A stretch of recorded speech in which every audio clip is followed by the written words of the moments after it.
Hey there, and welcome to the Settler 7 Paths to a Kingdom. Very excited to bring in this game. I've been playing it for a while, but just managed to get the recording to work, which is super good news. So this is a resource management game similar to the Anno series you might have heard of. And so we will begin with the campaign, which is the tutorial. We'll start at the beginning with the Dawn of Settlements. So Munfelden. Turn Munfelden back into the lively place it used to be. You start your journey with your castle, a big storehouse full of resources, a constructor, and the tavern, the core elements of every realm in this world. And as we go in this campaign, we will learn more and more about the basics.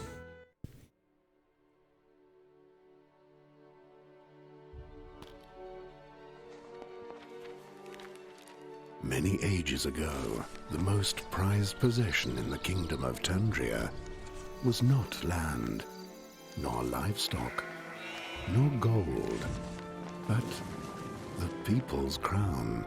A crown only awarded to those kings and queens who ruled their lands generously and kindly. But wars and greed had corrupted the hearts of many of its monarchs, leaving the crown without a worthy emissary. And so it was locked away, hidden, until one day, a worthy new leader was to be found.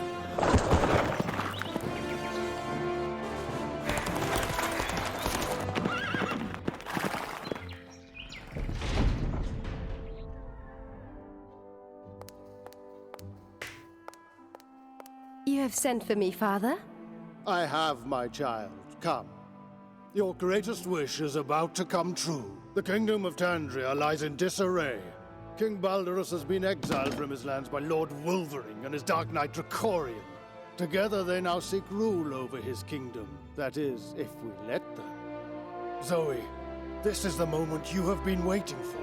This is your chance to become queen. Go to Tandria and colonize it, and I shall crown you ruler of your own kingdom. I shall, Father. I shall do as you wish. Desire, how wonderfully blinding you are. And so, Zoe took to Tandria to meet with an old friend and ally of her father's. He was to help her with the difficult task of colonizing the unruly kingdom of Tandria.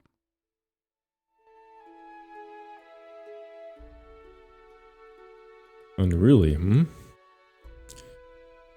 Well, let's see if we can tame the wilderness.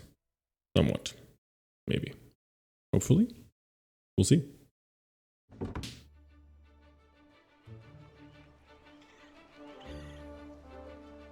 And so it begins. I don't have as good a voice as the narrator, but I'll try.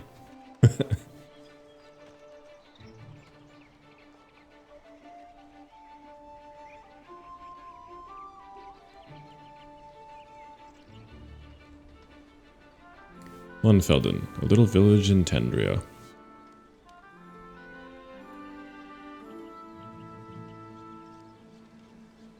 And what's this? It's the recurring inn, which will we will have throughout the game, the Limping Boar. Welcome to Tandria, Princess Zoe. I have been eagerly awaiting your arrival. Then you must be Bors. My father spoke very highly of you. He said you know Tandria like the back of your hand. His Majesty is too kind, but indeed I do know a thing or two about these lands. Excellent. Then perhaps you can advise me on how to begin my conquest. I shall be at your service, my lady. I am always here to help you, Princess. Let us see if there are any useful resources around. Sure thing, Boris. Ha! We are lucky. There are large piles of stones and lots of trees nearby. This will give you an easy start with your first settlement. I like easy.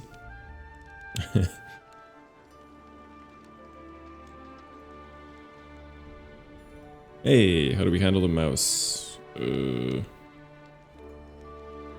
mouse button. Yay! You know what? Let's skip that. There we go.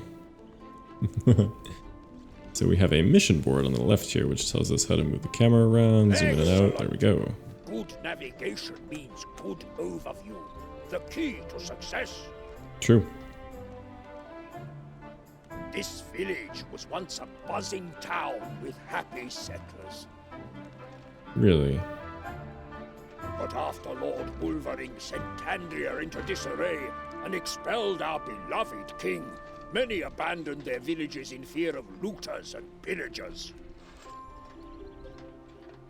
How devastating. Princess Zoe, I suggest that you first rebuild this village and return Mohnfelden to its former glory, as it was once under its king.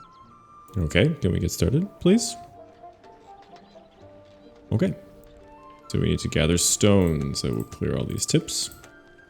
And we will create a mountain shelter, which has 3 work areas. Unfortunately, we can't place them very close to the stone. I guess this will have to do. But ideally, we want to place it as close to the stone as possible so our workers have as little distance to travel, you know, to get the stone and back and stuff, because this whole game is about efficiency and planning your settlements to be the most efficient that they can be. Let's speed up time here a little bit and zoom in and see our builders building. Almost there. Okay, we have a mountain shelter. Hooray! And now I think this person will go build over here. Yes! There are a bunch of resources in this game. I can't show you them now because the tutorial has disabled them, but we have our gold coins at the top. We have our tools, which are used to build basically everything. Food, which are to feed people, and fancy food, which are to feed fancy people.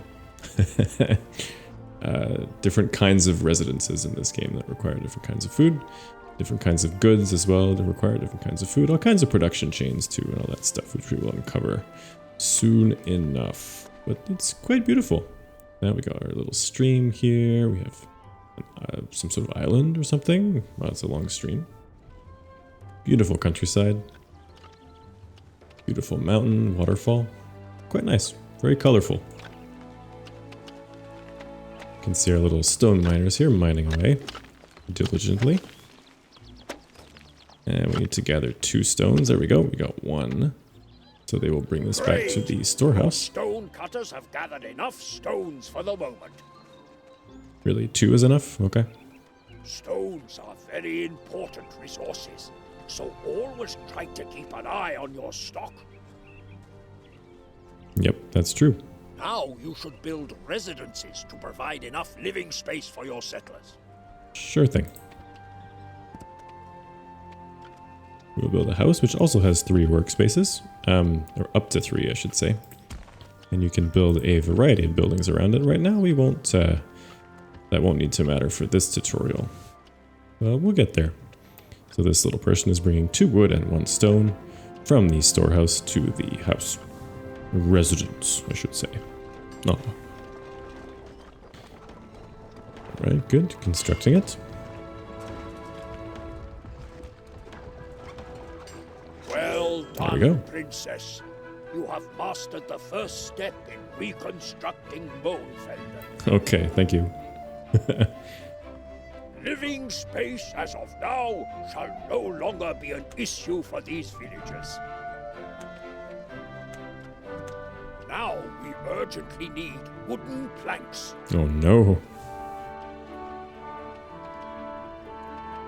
Ah, okay. So we can now build the lodge, and we have access to the ledger here, which shows us all the resources in the game, I think. Quite a few. Which is part of why I like this game so much. We will build this lodge very close to the trees. And we need to connect via a road. I think we'll bring it over here. Does it really matter? Nah. As long as it doesn't obstruct the work yards here. So let's build 2 woodcutters and 1 sawmill. There we go. And now we wait for this person to bring over 3 planks of wood. I think that's what's needed to construct the lodge. There we go. Excellent. Good job.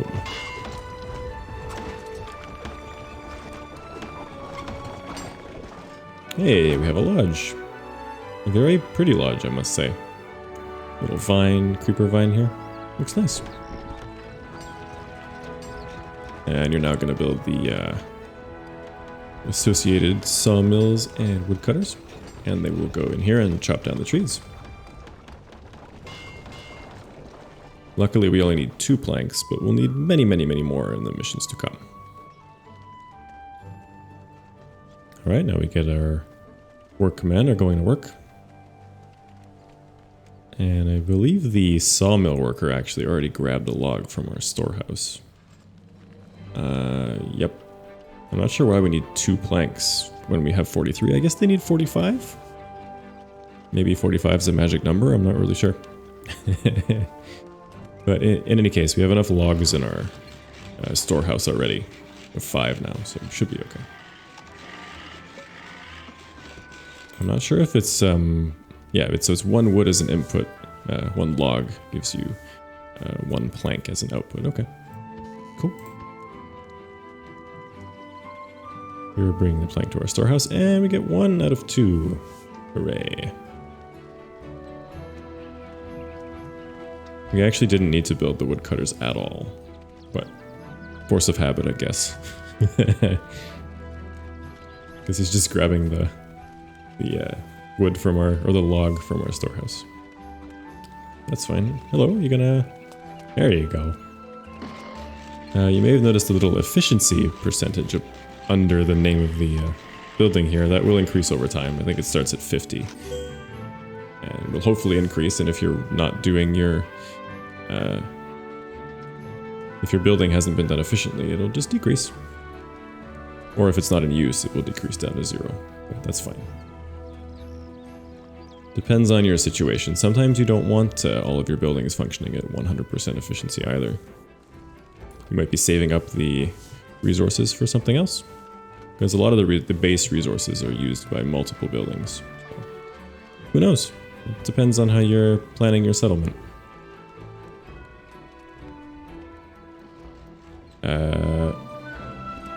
Oh, I need to build 1 more storehouse. I see. Okay. I will build here next to the lodge. Because that will mean that our workers will be traveling a shorter distance every single time they're bringing their goods back to the storehouse, which again increases efficiency. And if you hadn't guessed it by now, efficiency is the name of the game.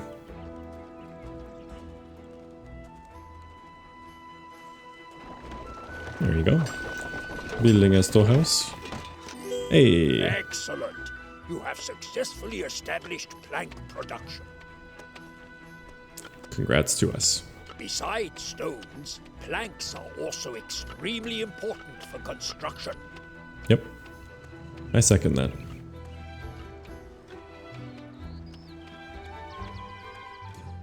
Princess, I fear we are not alone.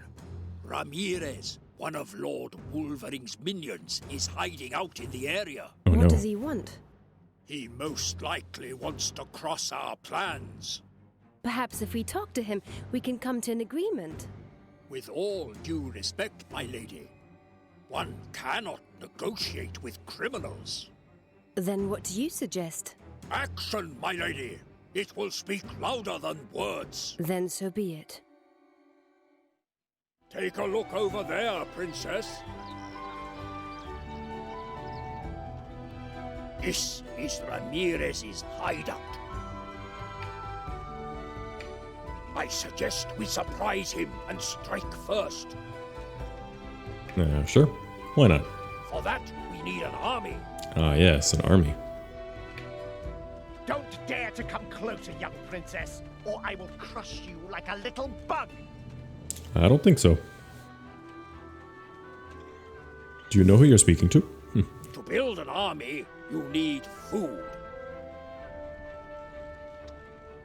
So, let us set up a production line for bread that will prepare us for the next step.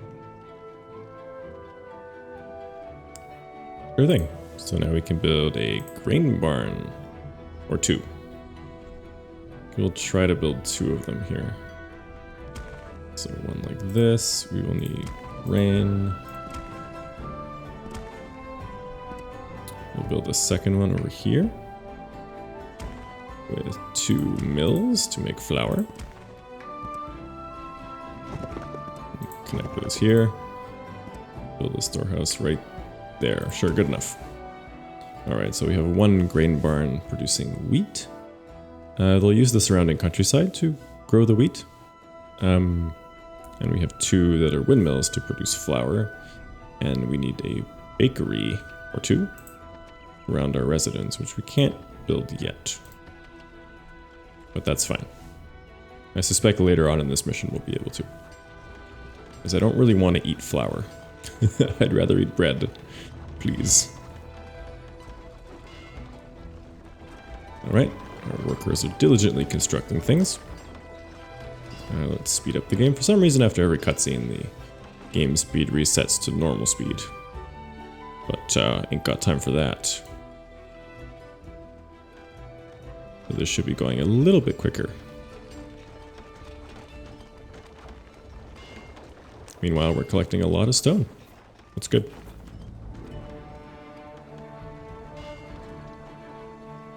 Hey, grain barns. And eventually we'll see fields of wheat around in the countryside somewhere.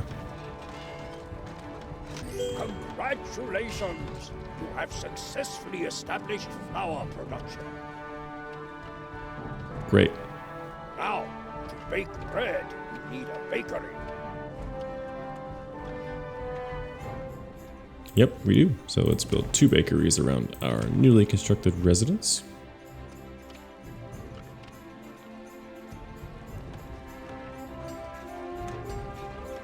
And so that's a simple production chain, but a very useful one. So flour.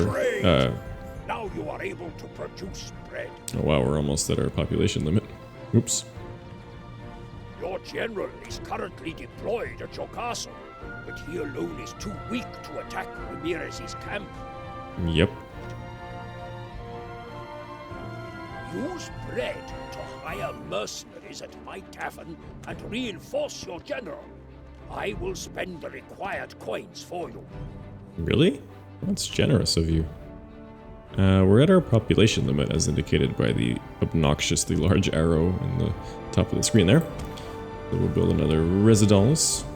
As I was saying, it's a simple but a very important production chain. So wheat is needed to make flour at the mill, which is needed to make bread at the bakery.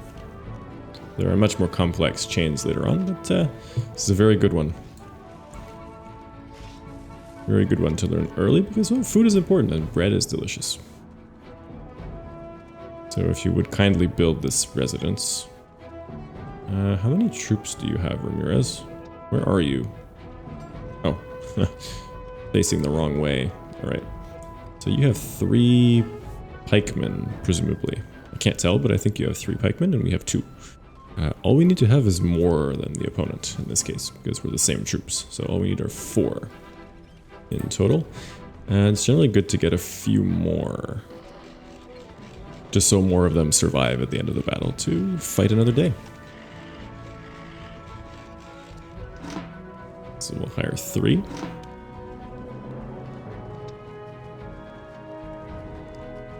And there we go. So we brought coin and food to the tavern, and lo and behold, we had some mercenaries ready to fight. Right. Let's click on the enemy territory, and yeah, make sure you have more troops than the defender, yeah. Later on, there are a few different tier levels of troops. Pikemen, musketeers, cavaliers, that sort of thing, that are much, much more powerful. Some are required to knock down siege towers and stuff like that, or defense towers. So combat is a little basic in this game, but it's very enjoyable to watch as they stab each other. And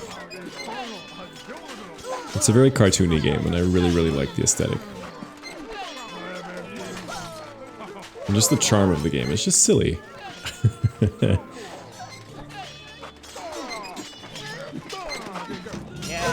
Yeah, we win. So yeah, it's basically the army pokes at the other army until one of them falls over. And then we win. clearly the focus is the economy. So now we are capturing the settlement.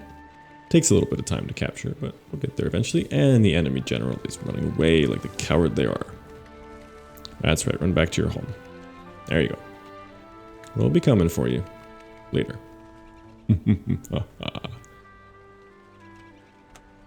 Yeah, clearly the economy is the main focus of this game, but the combat is functional.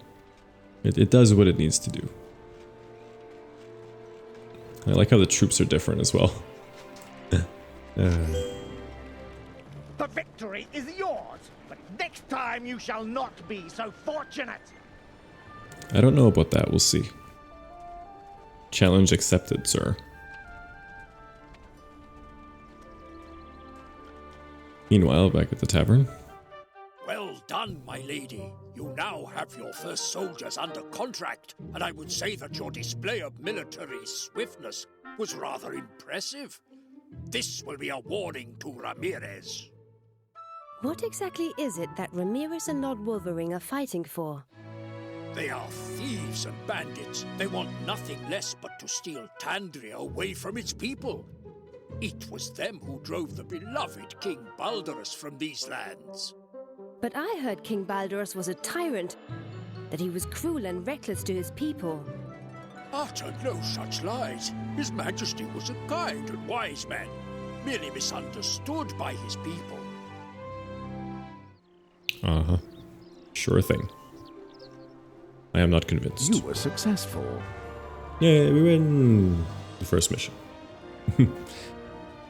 And that's going to do it for the first mission of the Settlers 7 Paths to a Kingdom. Hope you've enjoyed it. If you have, don't forget to like, comment, and consider subscribing to my channel for more great videos like this one in the future. See you around.